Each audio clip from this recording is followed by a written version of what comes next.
Du liegest auf nacktem Boden im Rift Valley, vor etwa 200.000 Jahren. Keine Wände, keine verschlossene Tür, keine Straßenlaterne. Irgendwo in der Nähe prüft ein Lohe den Wind nach deinem Geruch, und das Einzige, was zwischen dir und ihm steht, ist Dunkelheit und Entfernung. Gerade jetzt schläfst du hinter Stahlriegeln, bewegungsgesteuerten Liftern und einem Telefon, das in Sekunden Hilfe rufen kann. Du denkst kaum darüber nach.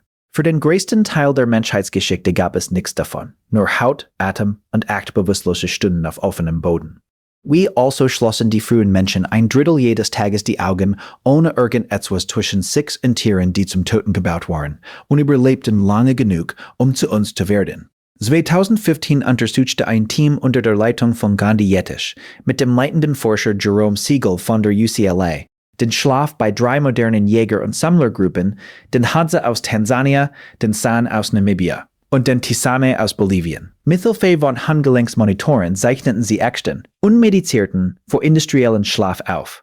Die Zahl der Zelte, weniger als 7 Stunden pro Nacht im Durchschnitt, weit weniger als die 8 oder mehr Stunden, die meisten Schlafratgeber heute empfehlen. Dunkelheit löste den Schlaf nicht aus. Ein Abfall der Körpertemperatur schon. Das bedeutet, frühe Menschen schliefen nicht aus Gewohnheit bei Einbruch der Nacht ein. Ihre Körper lasen innere Signale, die das moderne Leben größtenteils unter künstlichem Licht begraben hat. Was also machte diesen Boden sicher genug, um darauf zu schlafen. 2011 veröffentlichten der Geoarchäologe Francesco Berna und Kollegen Erkenntnisse aus der Wunderwerk-Höhle in Südafrika. Tief im Inneren der Höhle, weit über die Reichweite von Blitzen oder Waldbränden hinaus, fanden sie Asche, verbrannte Knochen und verkohlte Pflanzenreste, die auf etwa 1 Million Jahre datiert wurden. Diese Tiefe ist das entscheidende Detail. Ein Feuer so tief in einer Höhle ist kein Zufall. Es wird getragen, gepflegt, absichtlich am Leben gehalten. Lange bevor Speere schärfer wurden, war eines der ersten Werkzeuge, das der Mensch meisterte, eine Mauer aus Licht.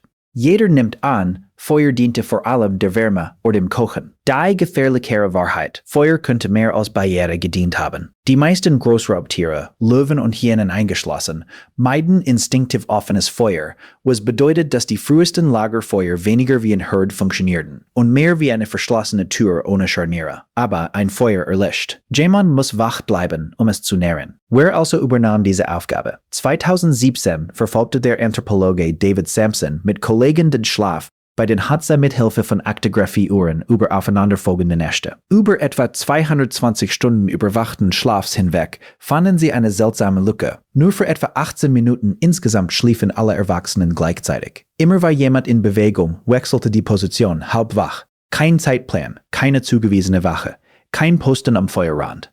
Hier wird es merkwürdig. Niemand musste es organisieren. Der menschliche Schlafrhythmus ist von Natur aus versetzt. Manche Menschen sind biologisch darauf programmiert, früh einzuschlafen, andere spät. Bringt man genug dieser unterschiedlichen inneren Uhren in einer Gruppe zusammen, entsteht so etwas wie eine fast durchgehende Wachsamkeit, komplett zufällig entstanden. Jeder nimmt an, Sicherheit bedeutete einen Nachtwächter mit Speer in der Hand. Die Hadza-Daten deuten auf fast das Gegenteil hin. Sicherheit war nicht die Aufgabe einer einzelnen Person.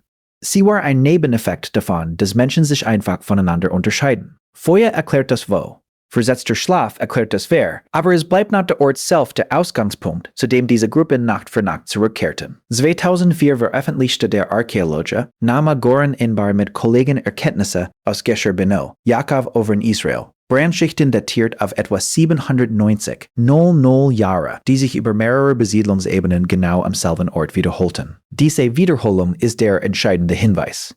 Das war kein einzelnes glückliches Feuer. Es war derselbe Ort, immer wieder gewählt, Generation um Generation. Weil es funktionierte, zum Vergleich, die nächsten lebenden Verwandten der Gruppe. Schimpansen bauen fast jede Nacht ein neues Nest, meist 6 bis 9 Meter hoch in einem Baum.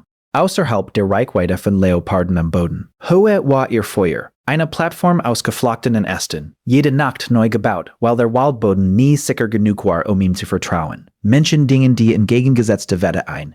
Sie blieben unten, blieben am selben Ort und blieben zusammen und tauschten die Vogelperspektive eines Leoparden gegen etwas, das Affen nie hatten. Ein festes Lager, ein gemeinsames Feuer und eine Gruppe groß genug, dass nie jeder gleichzeitig wachsam sein musste. Die naheliegende Antwort, schärfere Waffen, dickere Mauern, war also nie wirklich der Punkt.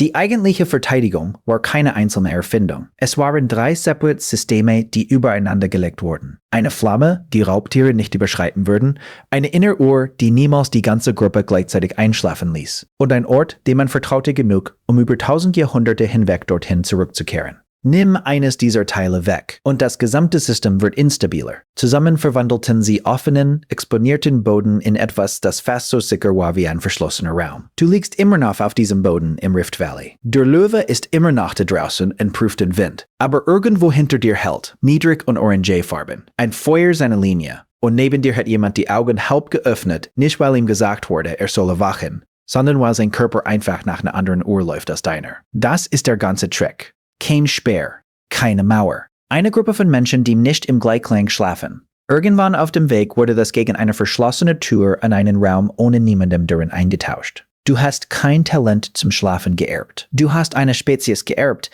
die nie wirklich allein geschlafen hat.